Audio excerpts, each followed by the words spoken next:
L'automation, réalité du XXe siècle, n'est pas née de façon spontanée, pas plus que naissent de façon spontanée les hommes et les systèmes. Dès 1450, un homme qui s'occupait en même temps de musique, de peinture, de sculpture, d'architecture, de littérature, se préoccupait déjà de construire des machines monstrueuses pour les uns, merveilleuses pour les autres. Léonard de Vinci, le célèbre peintre de la Joconde, de la Vierge au Rocher, de la Crèche, après avoir dessiné des tableaux pleins de grâce et de charme, faisait appel au raisonnement mathématique et employait ses mains à la construction de machines de guerre, vis aériennes ou hélicoptères, dispositifs automatiques pour monter les canons, bombardes à projectiles explosifs. Tous ces noms nouveaux, sonores et étranges en ce temps-là, préfiguraient le monde de la machine où nous sommes entrés, celui des satellites et des voyages à la Lune.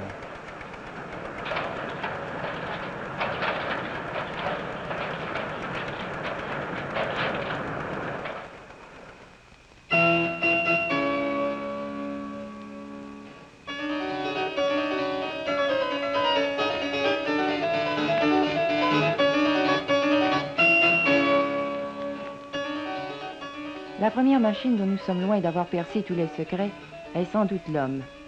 L'homme avec la vitalité de son esprit, l'homme avec l'adresse de ses mains. C'est à l'aide de son esprit que très tôt l'homme a voulu ajouter un prolongement à ses mains, celle-ci étant bien insuffisante pour lui permettre de lutter contre les bêtes, de se protéger contre le froid, de trouver un morceau de viande à se mettre sous la dent. Alors, il s'est donné des outils, simples au début, pierre taillée, pieux aiguisés, et plus tard, des outils plus fonctionnels, marteau, hache, scie, tournevis, levier. Tous ces outils permettaient à ses mains de mieux saisir les objets, d'établir une meilleure liaison avec la matière. Il a créé des machines qui, dégageant de l'énergie à sa place, enlevaient à son travail l'élément fatigue. Les outils se sont alors modelés à la machine, ils se sont affinés, ils sont devenus délicats, un peu semblables aux doigts de la main. Moins occupé aux travaux manuels, l'homme a fait de nouvelles recherches. Il a poursuivi des expériences, cherchant cette fois à soulager l'esprit même de l'homme. Il a découvert l'atome, le cerveau électronique, la cellule photoélectrique, jusqu'à la naissance d'une machine merveilleuse qui a une mémoire, qui fait des calculs, qui connaît ses erreurs et les répare, sorte d'esprit humain plus résistant parce qu'il ne se fatigue jamais. L'automation, phénomène de notre temps, résultat de l'esprit de recherche des siècles, fait partie de notre vie quotidienne. Le jeune d'aujourd'hui est-il conscient de l'existence de l'automation? Se sent-il en sécurité avec la machine? Ou comme l'apprenti sorcier, se sent-il menacé parce qu'il a peur d'oublier le secret du maître? Monsieur Trépanier, à quel moment est née la machine? Or, la machine telle qu'on la connaît aujourd'hui, Mademoiselle Duguay, est née il y a à peu près 300 ans au 17e siècle. C'était un certain Blaise Pascal, bien connu, qui a inventé cette machine pour lui aider dans son travail, dans le bureau de son père.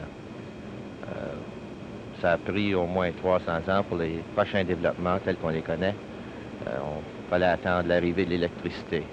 Ces machines que nous voyons aujourd'hui, ce sont toutes des machines qui sont contrôlées par l'électricité. Le prochain grand développement dans la mécanisation de bureau tel qu'on le connaît aujourd'hui, ça a été au point du recensement américain de 1880. Ce recensement avait été fait à la main et ça a pris tout de 7 ans pour le compléter, les compilations. Après ça, le gouvernement américain était pas mal inquiet du temps nécessaire pour compiler le recensement de 1890. À cette époque, ils ont demandé à un certain Dr. Hollerith, un statisticien de Buffalo, s'il pourrait leur perfectionner des machines pour leur aider à compléter ce travail de compilation de statistiques plus vite. Donc, le docteur Hollerith a découvert ou a inventé l'utilisation de ces cartes perforées telles qu'on les connaît ici aujourd'hui, qui ont des trous perforés. Ces trous perforés servaient pour les données statistiques de chaque individu dans le recensement américain. Avec ces cartes et des machines qu'il a aussi développées en même temps, ça leur a permis de compléter le recensement américain dans le tiers du temps que ça avait pris pour le recensement précédent, même considérant l'augmentation de la population américaine de 50 à 62 millions. Il y a eu une évolution, je crois, très lente tout de même jusqu'en 1944. Est-ce qu'il y a eu quelles sortes de machines étaient sorties à ce moment-là? Bon, il n'y a pas eu trop d'évolution jusqu'à 1914. À ce temps, on a développé les machines qui pouvaient lire, qui faisaient le même genre de travail, mais un peu plus vite. Il n'y avait pas trop de différence de machines. Dans les 1920, on a sorti les machines qui pouvaient lire ces cartes et faire des accumulations et en imprimer les résultats. Plus tard, dans les 1930, il y avait encore de petites améliorations. Ce genre d'amélioration, on pouvait lister ou imprimer des résultats alphabétiques aussi bien que numériques. Ceci a permis l'évolution des machines comptables telles qu'on les connaît aujourd'hui. Et cette machine ici, à quoi sert-elle? Cette machine ici sert strictement à la classement des données ici et peut servir aussi à la sélection de certaines données. Est-ce qu'il y en a plusieurs? Est-ce qu'il y a seulement que ce genre de machine ou non? Non. Aujourd'hui, il existe probablement tout près de 1000 différentes sortes de machines comptables, mécaniques, électromécaniques, telles qu'on les connaît aujourd'hui. En effet, celle que nous voyons là-bas est très différente de celle-ci. Ah oui, cette machine qu'on voit ici est une machine qui sert à la préparation de rapports visibles qu'une personne à la direction d'une entreprise peut lire. Alors, je vous remercie, M. Trépanier. Maintenant, je vais aller voir ce qui se passe là-bas. Merci beaucoup, madame.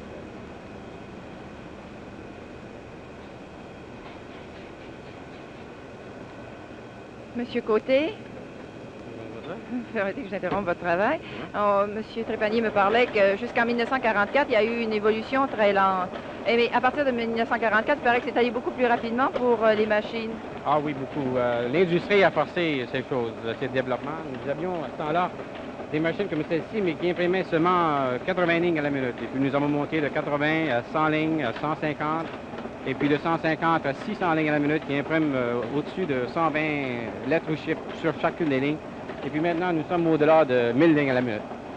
Monsieur Côté, est-ce que ces machines-là ne font que ce travail ou est-ce qu'un jour elles pourront lire? Oh mon Dieu. Actuellement, comme M. Trépanier vous a expliqué, elles peuvent lire des trous dans les cartes. Oui. Eh bien, d'ici quelques mois, l'Hydro-Québec, par exemple, vous enverra leur facture tous les 2 mois. Et sans avoir de tout dans les cartes, elles pourront lire, lorsque vous retournez votre facture avec votre chèque, elles pourront lire ce qui est déjà écrit comme votre nom et le montant qui est dû, etc. Directement dans la machine, sans passer par l'intermédiaire de la carte. On m'a raconté une petite histoire, je ne sais pas si elle est véridique. On dit qu'il y a des machines qui font de la traduction. Par exemple, elles traduisent du russe à l'anglais. Ah oui, tous les papiers qui sont écrits par les hommes de science russes sont traduits actuellement par des machines, des cerveaux électroniques. C'est là le nouveau développement, c'est des cerveaux électroniques. Au lieu d'avoir seulement quelque chose qui peut imprimer ou qui peut lire des cartes, nous avons une mémoire gigantesque qui peut garder l'information et puis nous la donner lorsque nous l'avons besoin. Aussi, est-ce que la machine peut aider dans d'autres domaines que celui des bureaux? Oh mon Dieu, oui. Nous avons par exemple ici à Montréal l'édifice en forme de croix qui a été bâti sur la place Ville-Marie. Eh bien, tous les calculs de génie ont été faits alors, avec l'aide d'un cerveau électronique.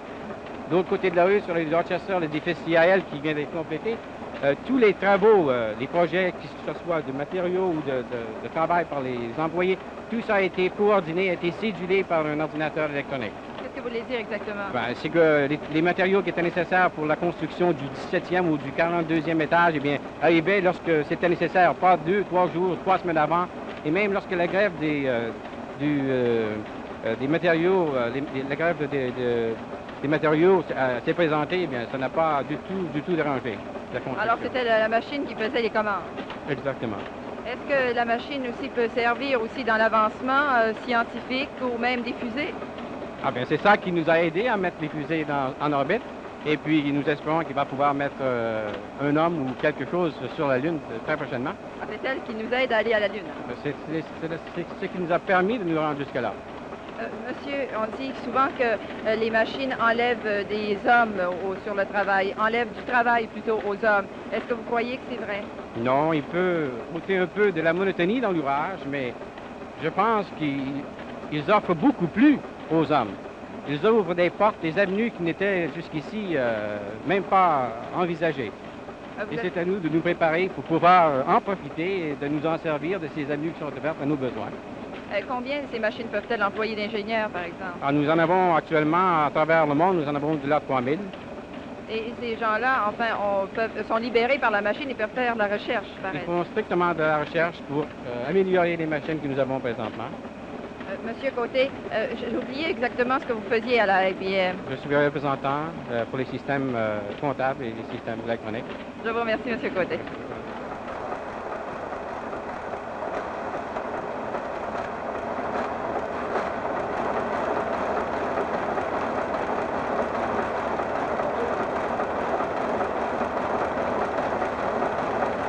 Cette jeune fille dévouée à sa machine, c'est l'image de milliers de travailleurs et de travailleuses qui commandent, servent et surveillent des cerveaux électroniques et sont corrigés par eux.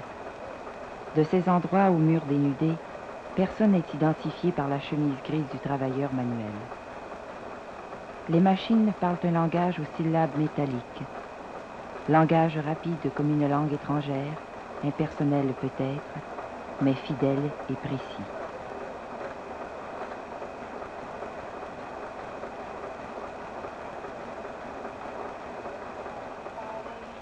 Edinburgh, Scotland. Yes, Copenhagen. Your information. please. Surely I'll ring the number for you. Paris Kléber, 2266. Vancouver, I'll connect you with Australia. Just a moment. Hello, Winnipeg. Dans un autre monde, celui des télécommunications, les machines enseignent aux humains qui les servent leur langage métallique et étrange. Si bien que dans ces endroits aux murs dénudés, les hommes et les femmes parlent aussi ce langage entrecoupé, insistant et clair comme des invocations. Oui, Paris. Montreal. Je sonne le numéro pour vous. 6311. One moment, please. I'm sorry, possibly. Je regarde Paris, on ne répond pas.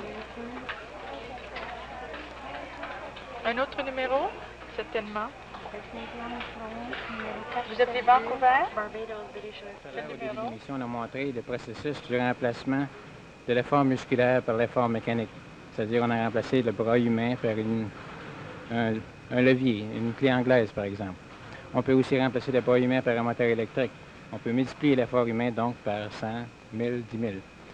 L'automation remplace l'effort cérébral, c'est-à-dire le cerveau humain par un cerveau mécanique. Et alors, Monsieur Fortier, vous qui êtes ingénieur dans le domaine des télécommunications, est-ce que l'automation dans les télécommunications, est-ce que c'est important? L'automation est très importante dans les télécommunications téléphoniques surtout. Graham Bell a découvert le principe du téléphone et a permis à deux personnes de pouvoir se parler à distance. Et alors, des gens ingénieux se sont appliqués à découvrir le moyen d'effectuer les connexions entre deux personnes données à un moment donné. Au tout début, ça se faisait par des téléphonistes, des jeunes filles qui plaçaient des connexions à demande. Et ensuite, on s'est ingénié à découvrir des moyens pour faire ces communications-là automatiquement. D'où automation. Et puis, on parle d'un intervalle de temps, d'une date de 1880, par exemple. Qui remplace la jeune fille téléphoniste dans l'automation au sujet du téléphone? La jeune fille est remplacée par une machine semblable à celle-ci, par exemple, une échelle de fond. Une machine extrêmement complexe qui remplace la jeune fille point par point, si on peut dire. Son cerveau, on peut le retrouver ici. Alors, cette machine-ci peut se décomposer en circuits primaires qu'on peut ajouter les uns aux autres pour former un système qui remplace complètement la jeune fille. Vous dites que c'est une machine extrêmement compliquée, mais si je vous demandais quelle est la base, la pierre angulaire, si on veut, de cet édifice, de ce monceau de fil? Bien, la pierre angulaire de ce monceau de fil est un appareil qu'on appelle un relais. Est-ce que vous pourriez nous dire ce que c'est qu'un relais? Bien, un relais, j'aimerais vous le démontrer au moyen du diagramme qu'on a ici. Oui. Sur le tableau qu'on a ici, j'ai dessiné schématiquement les parties principales d'un relais. Au tout début, ici, le noyau de fer qui est entouré d'un enroulement de fil. Alors, si on fait passer un courant électrique, comme ceci, dans le fil, le magnétisme peut s'exercer dans le noyau de fer et exercer une force comme ceci sur ce petit arrangement-là. Cette pièce ici est ancrée ici sur un pivot qui va la faire tourner et l'effort va être transmis dans cette direction-ci. Et alors, les deux lames de métal ici vont être approchées ensemble pour former un circuit continu entre ce point-ci et ce point-là. Alors, cette pièce bat comme ceci, celle-ci qui est reliée à celle-là comme cela, et ces deux plaques se touchent ensemble. Se referment pour former un circuit continu, oui, justement. Maintenant, si je vous demandais, M. Fortier, ça c'est un dessin, est-ce que vous pourriez m'en indiquer un relais dans toute cette machinerie? Bien, ça devrait être facile. Il y en a des milliers dans une machine comme celle-ci. Ouais. Regardez par exemple celui-ci. Ce petit bloc ici représente un relais. Et comme vous avez parlé tout à l'heure de pierre angulaire, le relais est une brique avec laquelle on construit l'édifice. Alors vous en voyez peut-être une centaine ici. Et dans une machine comme ceci, il y en a peut-être des milliers. Ça sert à quoi, un relais? Un relais sert à contrôler des circuits au moyen de d'autres. Et puis on peut les assembler ensemble pour former un édifice qui accomplit des fonctions tout à fait semblables au processus humain de décision, disons, ou de choix, ou de sélection, ou de mémoire. Maintenant, je vais vous demander quelque chose. Ces machines électroniques qui remplacent des téléphonistes, ils font pas d'erreur? Elles font des erreurs. Par exemple, vous avez un appareil ici qui sert beaucoup dans ce domaine-là. On ne peut malheureusement pas vous démontrer le parallélisme qui existe entre la jeune fille, son cerveau et le cerveau mécanique en arrière ici. Mais cet appareil ici intervient dans la détection des erreurs. Alors, au moyen du cordon que j'ai ici, je vais injecter dans la machine une erreur. Et la machine elle-même fait un test et nous dit au juste le dérangement, où il se trouve, l'heure à laquelle il s'est produit, de quelle nature il est, pour permettre aux techniciens qui s'occupent du bon fonctionnement de la machine d'aller la réparer. Ah bon, puis alors c'est instantané, ça. Presque au moment même où vous avez pesé sur le bouton pour créer une erreur dans le système, Voici, on a tout de suite eu la carte. C'est une fraction de seconde. L'abonné lui-même, ce test-là va se faire durant le temps que l'abonné place son appel. Monsieur Ferland, j'ai entendu dire que vous travaillez pour la compagnie des télécommunications depuis environ une douzaine d'années. Qu'est-ce que vous faisiez au tout début? Au tout début, j'étais dans la construction, homme de ligne. Alors, on posait des poteaux, on creusait les trous. Et puis ensuite, j'ai devenu épiceur, on connectait les fils. Ensuite, j'ai pris un cours de radio. Et là, ça devenait de plus en plus intéressant. Alors, j'ai rentré en dedans. Là, j'ai commencé sur la machinerie comme on a dans le moment. Là, aujourd'hui, vous êtes spécialiste dans la machinerie. C'est-à-dire que moi, mon travail en particulier, c'est de vérifier les circuits interurbains même. Ici, la machine, c'est pour connecter les circuits entre eux autres.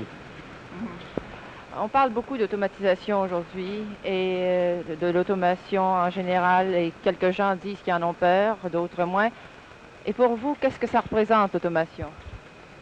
L'automation, c'est une machine qui remplace les êtres humains dans leur travail. Ça se fait tellement plus vite. L'électricité, c'est tellement vite. Ensuite, ça fait tout automatiquement. Hein? Est-ce que vous croyez qu'un jour, l'automation et ces machines pourraient vous remplacer, vous, dans votre travail? Des fois, on s'en inquiète. On se demande réellement si demain ou dans 10 ans, 5 ans, on ne sait pas combien d'années qu'ils vont avoir quelque chose de meilleur pour nous remplacer. Ou il va falloir s'améliorer sur une autre manière. Est-ce que vous le craignez? Est-ce que vous avez peur vous-même de cette automation? Ah oui, franchement, je me demande. Il va falloir que je prenne un cours, que je continue à m'améliorer. Autrement... Vous suivez des cours régulièrement? Assez régulièrement, la compagnie nous fournit des cours. Là, moi, je pense que je suis le dernier là, pour prendre le cours de cette machine ici. C'est une question de 4 mois. Est-ce que les machines, des fois, ont des troubles? Est-ce qu'ils vous sont, enfin, pas familiers, que vous avez des difficultés à trouver? Ah oui, il y a certains troubles qu'on n'avait pas prévus, hein, que ça arrive. On est obligé de chercher, piocher, demander d'informations à qui on peut. Des fois, ils n'ont jamais entendu parler, des fois, ils savent. Donc, on se débrouille. Je sais, monsieur, que vous avez des enfants. Qu'est-ce que, pour vous, pour les préparer contre l'automation, qu'est-ce que vous avez l'intention de leur faire faire? Bien, si mon petit garçon, par exemple, est plus intéressé dans la mécanique, je vais lui dire envoie fort, apprends tout ce que tu peux, parce que plus il y aura de connaissances de base, plus il sera en position de comprendre son travail. Alors, ça serait un avantage, certainement. S'il est plus doué en électronique ou en autre chose, la comptabilité, IBM, n'importe quoi, il va falloir qu'il vienne avoir plus de connaissances pour comprendre son travail. Autrement, il va se faire dépasser par la machine. La machine, le progrès va trop vite. Est-ce que vous avez l'impression que des gens qui n'auraient pas un cours suffisant, des études suffisantes, pourraient un jour ne plus trouver de travail et ce serait un chômage constant, irréparable pour eux? Définitivement, s'il y en a qui veulent s'asseoir sur leur laurier, comme on pourrait dire, le progrès de l'automation va aller à une vitesse encore plus vite qu'eux autres, et puis là, ils seront plus capables d'avoir de l'emploi. Ou bien non, ils vont se résigner à des emplois qui sont tellement banals, ils ne seront pas assez rémunérés pour vivre convenablement. Est-ce que l'homme disons, de 40 ans ou même 50 ans qui a vu du jour au lendemain arriver l'automation, il craint cette chose, il a été prêt pour ce nouveau travail? L'automation, c'est arrivé tout dernièrement, depuis les quelques dernières années. Hein? Alors ceux qui avant ça, qui maintenant ont 40 ou 50 ans, n'étaient pas préparés. Aujourd'hui, ça arrive, alors ils sont tous surpris, ils ne savent pas, ils ne peuvent pas comprendre qu'est-ce que c'est, cette machine-là. C'est assez compliqué. Vous-même, est-ce que vous avez eu des difficultés ou c'est parce que vous avez grandi avec elle? J'ai eu des difficultés comme tout le monde. Vu que j'avais déjà une bonne éducation, une bonne instruction, j'ai pris des cours, j'ai travaillé par moi-même, j'ai pioché, comme on dirait. Chacun ici a fait ça. La compagnie les a aidés, elle paye une partie des cours. Alors, ça nous aide énormément pour... Monsieur Ferland, si du jour au lendemain la compagnie vous disait « Nous vous donnons votre salaire, il nous donne temps pour continuer votre cours, par exemple, pour devenir ingénieur », est-ce que vous accepteriez de retourner à l'école? Certainement, certainement. J'ai été obligé de laisser parce que j'étais pas assez... Vous qui êtes, on pourrait dire, à la base de tout un système d'automation dans un secteur donné, celui des télécommunications, quelles sont les études que vous avez dû suivre pour en arriver là? Moi, j'ai fait mes études de génie à l'École polytechnique à l'Université de Montréal. Et puis plus tard, j'ai poursuivi des études le soir à l'Université McGill. J'ai passé 2 ans aux États-Unis, aussi au laboratoire du Bell Téléphone. Et puis quand même aujourd'hui, je poursuis des études personnelles. Vous devez maintenant encore aujourd'hui poursuivre des études? Ah oui, automation veut dire perfectionnement continuel. Il faut se tenir à date du bouleversement qui se produit actuellement. Est-ce que automation est justement synonyme de bouleversement continu? Automation veut dire bouleversement continuel. Et puis veut dire aussi dans le domaine de l'emploi, dislocation temporaire, malheureusement. Est-ce qu'on peut dire que d'ici quelques années, toutes ces machines seront remplacées par des machines encore plus perfectionnées? On peut dire que toutes ces machines actuelles ne sont, disons, qu'un passage dans le temps et seront remplacées éventuellement par des machines beaucoup plus perfectionnées. Quels sont les principaux perfectionnements que vous entrevoyez dans le domaine des télécommunications en automation? Bien, j'ai expliqué tout à l'heure le relais qu'on peut appeler électromécanique. Plus tard, je crois bien que ce relais-là sera remplacé par des moyens électroniques, comme le transistor, par exemple, qui vont accomplir le travail beaucoup plus rapidement. Ils nous donnent un système beaucoup plus perfectionné qui travaille à des vitesses incroyables. Maintenant, on fait souvent des reproches à l'automation. On dit les machines remplacent les ouvriers. Est-ce que, de votre point de vue, c'est un sentiment que vous partagez? Pas tout à fait. La machine remplace l'ouvrier dans la fonction qu'il fait actuellement, qu'il exerce actuellement. Mais la machine aussi crée de nouvelles fonctions que l'ouvrier sera appelé à remplir lui-même. Alors c'est là que son entraînement devient très important. Il faut qu'il se réadapte à une nouvelle situation. Mais quand même, est-ce que dans certains secteurs, tout au moins, la machine n'aurait pas remplacé des ouvriers? La machine doit certainement avoir rempli l'ouvrier dans certains secteurs, oui, dans certaines fonctions qui sont tout à fait routinières. La machine peut le faire beaucoup plus facilement. Est-ce qu'elle ne crée pas aussi, pour contrebalancer un peu, de nouveaux emplois? Oui, par exemple, une machine comme celle-ci demande tout un programme d'opération qui doit être composé par des êtres humains. Et ce programme-là demande un effort très, très poussé, demande des connaissances très, très avancées aussi. Et la machine exige également des techniciens pour l'entretenir, la nourrir en quelque sorte? Oui, la machine demande beaucoup de techniciens qui vont surveiller son bon fonctionnement. Comme tout à l'heure, j'ai montré la carte qui est sortie du petit appareil là-bas. Un technicien va s'amener pour lire la carte, lire les perforations sur la carte, pour décider où se trouve le dérangement et ensuite le rectifier. On dit toujours, M. Fortier, automation égale un petit peu américanisation, parce qu'on dit que c'est d'Amérique que vient généralement l'automation. Est-ce que, à titre de Canadien-Français, vous trouvez que ce rapprochement entre l'automation et les Amériques, est-ce que vous trouvez que...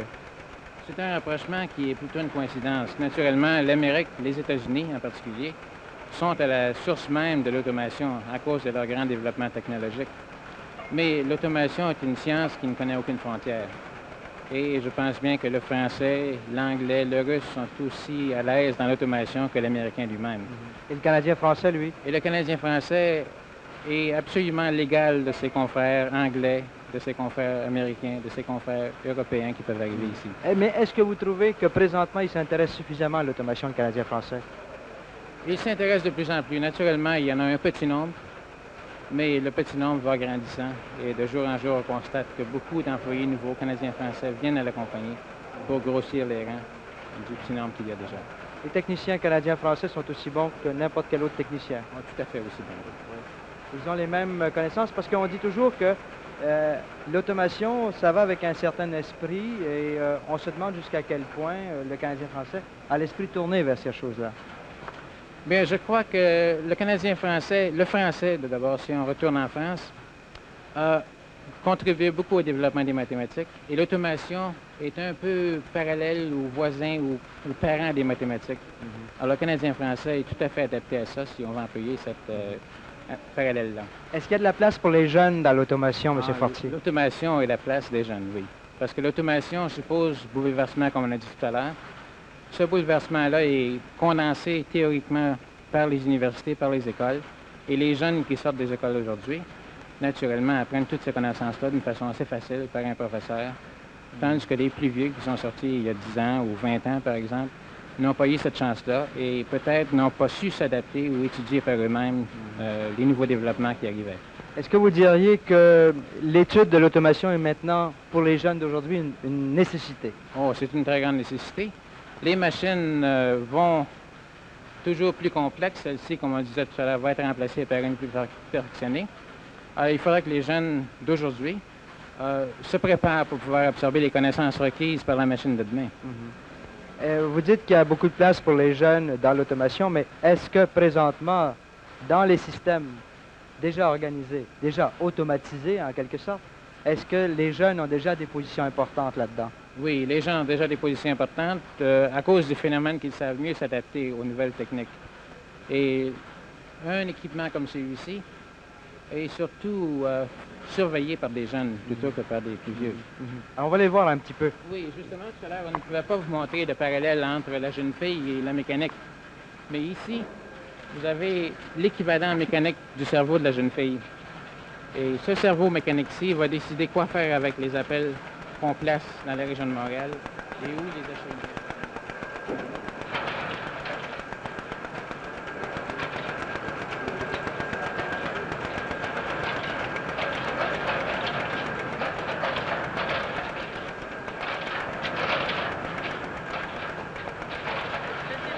Thank you.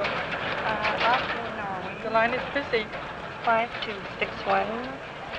I'm sorry, the number you're calling is it. And Hamburg doesn't answer. Shall I keep on trying? Yes. One moment, please. I'm working on your call to Stockport, England. Yes, London. What can I do? Oh, yes. One moment. I'll connect you with that number. London, line from 6167.